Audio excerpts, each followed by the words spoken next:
Hello, friends. This is Dave Hurwitz, executive editor at ClassicsToday.com, here with Ernest Ansermet, the mono stuff, the mono years. This is from roughly like the 1940s to the 1952, 3, 4, 5, somewhere in there, 53, 54, 55, after which stereo took over. Now, some of this stuff we already have. If you have those Italian Decca Ansermet boxes, they have the mono stuff, or some of the mono stuff, a good bit of mono stuff. I put those over there, but you know what they look like, the big gray stack of 3 gigantic boxes.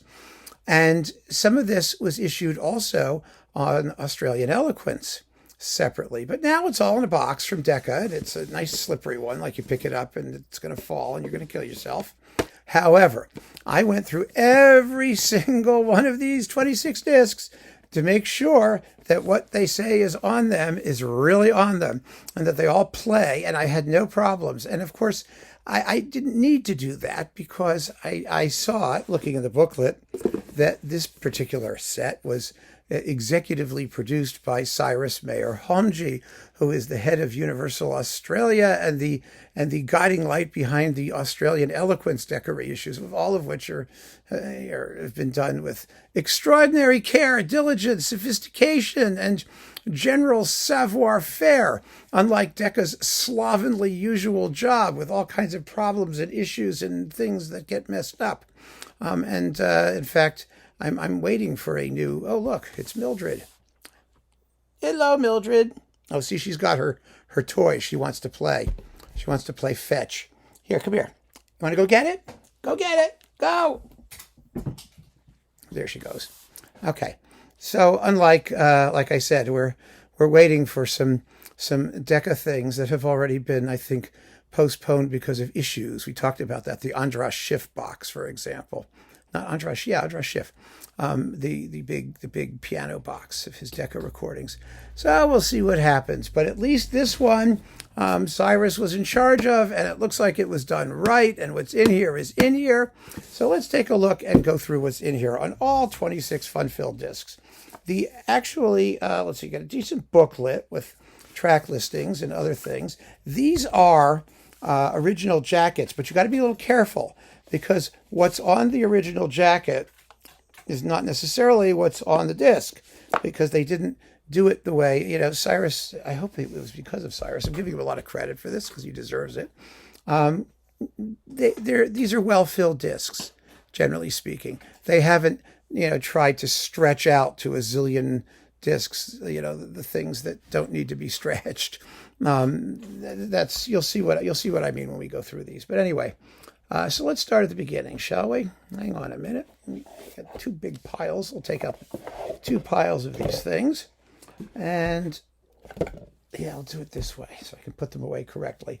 We begin with George Frederick Handel, Concerti Grossi, with the Decca String Orchestra. William Primrose is the leader, Leslie Howard, the continuo harpsichord. These are completely uninteresting, thick-sounding Handel recordings from 1930. Yeah, first release in 1930, 1929. I mean, it's interesting that this stuff was done in 1929. Nothing about it is interesting in any other particular way.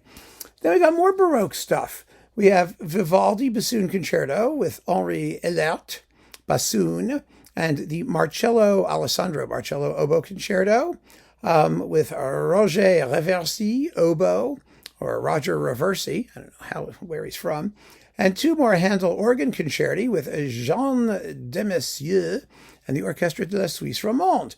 Now, these are from somewhere around 1953, it looks like. And some of them are older, 51, 52, yeah, all around that time. And they're completely forgettable. It's a lot of talk for something that doesn't make any difference. Hey, look.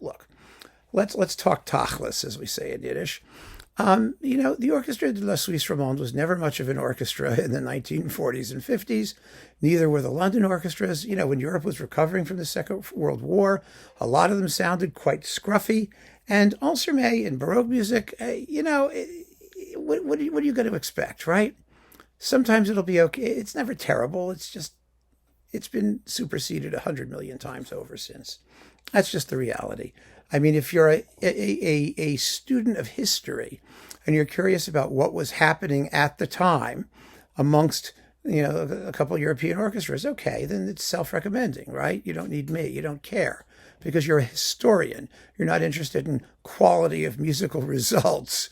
But if you're interested in quality of musical results, then the quality of the musical results in a lot of these older recordings is not so good. That's the bottom line, especially in light of later competition. So Mozart, the Prague Symphony, no. Esultate Jubilate with Janine Michaud. Well, that's good for her to hear with her. That's with the Paris Conservatory Orchestra, which is always interesting in hearing because of its pedigree and because of its unique sound and the quality of the players that it usually had. And then finally, the Mozart Grand Partita. And this is with the Winds of the Suisse Romande. And oh my God, does it sound bad. It is a hot mess. It's from 1947, 48, in that area. I mean, the Grand Partita sounds like a bad harmonium, an out-of-tune harmonium. That's what it sounds like. It's just horrible. Oh, my. Okay, Haydn Clock Symphony with the Orchestra de la Suisse Romande. This is pretty good. It really is. I mean, he gets the clock movement right. It's witty, it's clear, it's vivacious. It's a nice Haydn symphony performance. Then Schumann, the Genevieve Overture with the Paris Conservatory Orchestra, and the Spring Symphony. Completely, utterly, totally forgettable, and that's that. More Schumann, the Piano Concerto with Dino Lipati. This is a radio broadcast capture. Because remember, there's another Schumann concerto, which is on EMI, Warner, which is kind of the Lipati Schumann concerto, and that one's better than this one. I mean, it really is. It's not terrible, but then we've got the Schumann Cello Concerto and the Tchaikovsky Rococo Variations with Maurice Gendron, or Gendron, or however you pronounce his last name, with the Orchestre de la Suisse Romande. Do not tell me how to pronounce his last name. I don't care. You know who I mean. And see, here's the cover, which is there's Schumann and Tchaikovsky. They don't mention the Schumann, obviously, because that was licensed later. Again, they're not sucky, but they're also in limited sound, and there are about 1 billion better performances of all of that music, including the Schumann by Lipati himself. Then we've got Mussorgsky, Pictures in an Exhibition, orchestrated by Ravel, from 1947 with the London Philharmonic. Oh, it's weird. It's so weird. First of all, Ansermet adds an organ to the Great Gate of Kiev, which they sort of kind of didn't have or couldn't record well. It's so slow. The ending is so unbelievably slow. It makes no sense whatsoever. The whole thing is boring beyond belief. Then we've got his Scheherazade, which he always did really well with the Paris Conservatory Orchestra. There's a stereo version of this sucker as well. I don't know if there's a stereo version of this performance. No, of course not, because, let's see, one is 1948. The Scheherazade's also 48. No, one of Decca's first stereos was Ansermet doing Scheherazade with the Paris Conservatory Orchestra. And, of course, that's the one to get because it's in stereo, but it's quite similar. Let's see what's next. Rimsky-Korsakov. I love all this Russian stuff that Ansermet did. It was good of him to do it. We have the Introduction and Bridal Possession from the Golden Cockerel. Then we have the Suite from the Golden Cockerel and the Mussorgsky Gopak from Sorochinsky Fair in both mono and stereo. So you can make an A-B comparison and convince yourself that the stereo is better, which of course it is. The Rimsky-Korsakov performances are fine. Oh, and there's the Capriccio Espagnol. That's in here too. That's pretty good. It's pretty good. You begin to hear as you listen to these things that Ansermet, he wasn't terribly exciting. He wasn't. He was, everyone talks about he was a mathematician. Well, his conducting was kind of analytical, and he was never one to let go in crazier moments. And so, there are moments when you just want to hear the color, the rhythm, and he's very straight-laced, almost metronomic, especially in these earlier recordings. I think he got better as he got older. And of course, the sonics made a big difference because when you have all the color and the impact, a little bit of measured tempi and rhythmic acuity doesn't hurt. But when the sound is kind of restricted, then to have it placed in an additional sort of rhythmic straitjacket only makes it sound less exciting. And that happens in a lot of these. I'm very honest about it. That's really the truth. Then we've got the Villa-Lobos First Piano Concerto. Oh, is that a weird one? Oh, this is such a hot mess. Oh my goodness. I mean, the piece itself is, Villa-Lobos, the parts are all over the place. High, crazy violin writing and possible ostinatos for trombones. And, it's very, very hard to do it correctly and to balance it properly. And these folks are totally at sea. Oh my goodness. It's just a disaster. And the Chopin Second Piano Concerto, that's okay. That's with the London Symphony. The Villa-Lobos is with the Orchestre de la Suisse Romande. And the pianist is Eileen Ballon, B-A-L-L-O-N. Eileen, yes, is it Ellen? Oh, her name is Ellen. Oh, tiny type. Ellen Ballon, or Ballon, completely uninteresting pianist. So it doesn't matter. But boy, oh boy. Fortunately, there's a good recording of the Villa-Lobos with Christina Ortiz on Decca also. Probably long out of print. It's a fun piece. But my goodness, what a mess that performance is. Then we've got Ravel. All right, we begin with Alborada del Gracioso from 1947. And we talk about how crazy it is that everyone's recording the same stuff over and over again. It's astonishing how many recordings Ansermet made of the same stuff. In mono, I mean, maybe one was a 78, maybe one was an LP. I don't know. All I can tell you is they did the same stuff every couple of years in the French repertoire, which was just astonishingly unnecessary. But this Alborada is exactly what I said about Ansermet's habits generally. It's very straight-laced. It doesn't have any joy or any sort of rhythmic real snap, especially at the end. It's jump, jump, cha cha jump, jump, da da da da da da da da da. It's an uprush of excitement, but he's strictly metronomic. And with the boxy 1947 sound, it just sounds worse than it probably was in real life. And we have La Valse, and this is with the Paris Conservatory Orchestra. That's a little bit more fun, but again, the ending there too is it doesn't work in mono and in limited 1947 mono, but you do get Scheherazade with Suzanne Danko. Oh, she's great. She's wonderful. Again, it's the Paris Conservatory Orchestra. Then we've got La Mer, the first of a million of those, from 1947 with the Orchestre de la Suisse Romande, and the Petite Suite with the Paris Conservatory Orchestra. Now, the La Mer, I mean, it's just wholly unnecessary. There's no reason to listen to these things from like way back. There just isn't. Rossini, La Boutique Fantasque with the London Symphony. Well, I mean, it's not a profound work, and there are a million better sounding recordings of it. Falla, El Sombrero de Tres Picos. Well, Ansermet conducted the premiere, and he made an iconic stereo recording, which renders this one completely unnecessary. It's not as well played. Of course, it doesn't sound as good. And the Ravel Mallarmé songs with Suzanne Danko, which is fabulous. Suzanne Danko, whatever you want to call her. Oh, it's just great. These are from the early 50s, 51, 52. And the Ravel is from 55. Okay. What, dear? Oh, see what she did? So you have to see this? Yes, I know.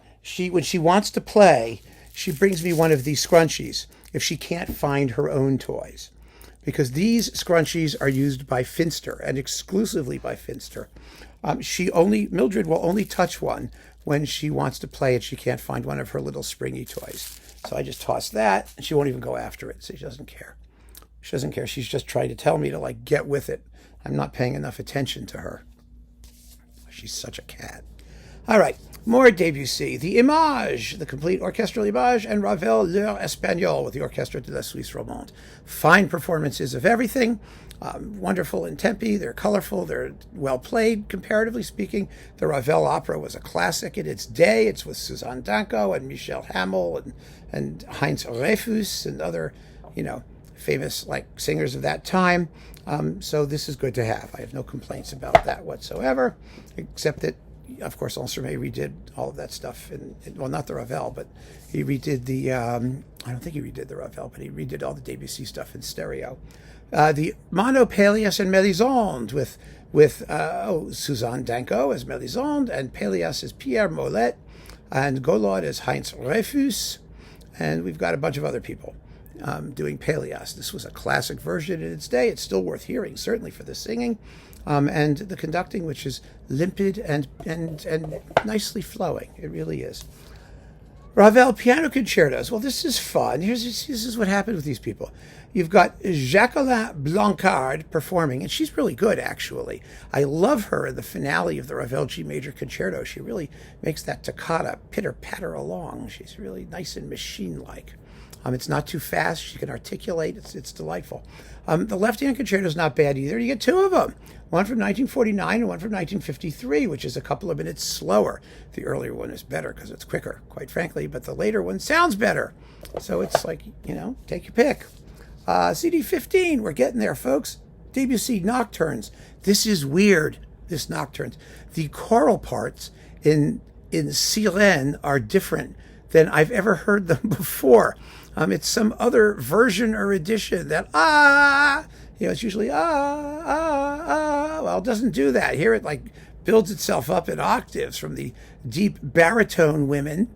I don't want to hear baritone women doing, but they got their like this, and then, it's weird. It's very strange. And then we've got the Ravel Rhapsody Espagnole, Vols Noble, and Le Tombeau de Couperin. I mean, the winds in Le Tombeau are nothing to write home about, but the performances are just fine. Daphnis and Chloe, the complete ballet. And this is from 1953. Again, it was remade a few years later, but it's good. I mean, it's nicely done. I'm not going to, fetch and moan about that. Debussy, La Mer, just what we needed. From 1951, the Ravel Mother Goose Suite. Now, you remember, Ansermet added the prelude and the spinning wheel original first part before he gets into the 5-movement actual suite, which is really very nice the way he does it, but he did it in stereo, and okay. You know this story. Debussy, Afternoon of a Faun, Stravinsky, Circus Polka, Ravel, Alborada del Gracioso, again from 1951, and it's just as rigid and uninteresting as the previous one. And the Prokofiev March from the Love for Three Oranges. What's that doing there? I have no idea. Prokofiev 6th, Bizet Symphony in C. Well, neither of them are very good. The Prokofiev, really didn't come into its own until Nimi Yarvi recorded it for Chandos, and you're really going to hear it rev up. There were some other okay ones before then, but let's face it. And in mono, and with an orchestra that has no percussion section, it just didn't. No. And the Bizet is also just not well enough played. The winds are not characterful enough, and the strings aren't clean enough, and it just gets on your nerves, frankly. Let's see. Prokofiev Classical Symphony.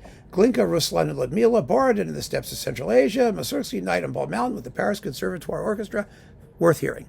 Definitely worth hearing. That's okay. Debussy Jeu and the 6 Epigraphes Antiques orchestrated by Ansermet with the Suisse Romande. Also okay. Not bad. Bartók, Piano Concerto No. 3, and Prokofiev, Piano Concerto No. 3, both with Julius Katchett, which he later re-recorded in stereo, and the Frank Martin Violin Concerto with Wolfgang Schneiderhan. This concerto is a screaming masterpiece, and if you don't know it, you owe it to yourself to hear it. It is absolutely lovely. So you may hear Kitty running around screaming because she has her little scrunchy toy, and I'm not playing with her. Sorry, later, hang in there. You've got to hear this Frank Martin Violin Concerto. It's just terrific. It's absolutely fabulous. Frank Martin Petite Symphony Concertante. Well, it would be wonderful, except that you've got Stokowski from exactly the same time in amazing stereo, giving us the greatest performance ever. I mean, it's perfectly fine as far as it goes in mono. The Stravinsky Divertimento, Saint-Saëns Danse Macabre, Le Rouet d'Enfant, Chabrier Joyeuse March in Espagne, and the Ravel Pavane. These are from 1951. It looks like it's all around 1951, and they're all very good. I mean, just perfectly fine. Nothing to bitch about there. Oh, here's pictures at an exhibition again. The second of 3. The last one is far and away the best. Wait a second here. Mildred, come here. Mildred, please come here. Come here. Here she comes. Come on. Thank you. Okay, that's better.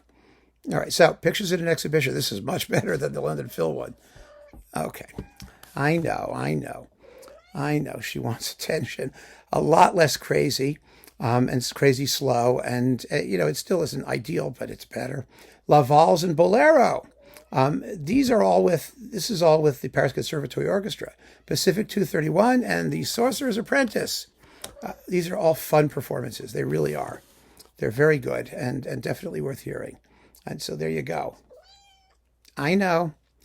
This is, yeah, she wants to play. I know you want to play. I know. I'm almost done. I'm almost done with this, honey. I'm almost done. Come here. Come here. Come here. Come here. Don't worry. It's okay. She hates being picked up. Now, just wait a minute. It's okay. It's okay. All right. All right. You're right? You okay? All right. Good girl. Next. Locke, Voice in the Wilderness. And Shalomo with Zara Nelsova in the London Philharmonic. These are fine performances. It's beautiful music. It's well done. And then we've got these two weird things that have popped up previously. We've talked about them. Antigone by Robert Aubussier, who is a Swiss guy. It's just nothing going for it. With Elsa Cavelti. Cavelti, is that her name? Yeah, Cavelti, contralto. And the Walter Geiser Symphony No. 1, which sounds kind of like Hindemith. Not on a good day. So we don't need to worry about those. Then we've got Stravinsky, Petrushka, with Ernest Christensen, ensemble piano, and the Firebird Suite, and the Symphony of Psalms, all with the London Philharmonic and the London Philharmonic Choir. Now, this is weird. The Petrushka is just lousy. The Firebird has the scherzo added to the normal ending. You know, the scherzo, that thing, the Game of the Princesses, whatever it's called. He does the regular suite, then he adds that scherzo thing. And then we've got the Symphony of Psalms, which is just mediocre in every possible respect and several impossible ones. The rest of this is Stravinsky. Then we get Petrushka again from 1949. This is much better, and it sounds quite good. I mean, it really does. When was this issued? 1950, and The Rite of Spring. I mean, sonically, these must have been quite special back in their day. The performances aren't fabulous, but they really are remarkably fine, all things considered. So there's that. And then we've got Stravinsky Firebird Suite, the real one, and Oedipus Rex with Ernst Haefliger and Hélène Bouvier, who I really like as Jocasta.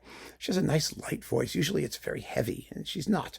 And James Loomis and André Vessière and Hugh Guineau and Paul Pasquier with the Orchestre de la Suisse Romande and a chorus that's nothing special, and there are many better Oedipi, but you may be interested in some of the soloists.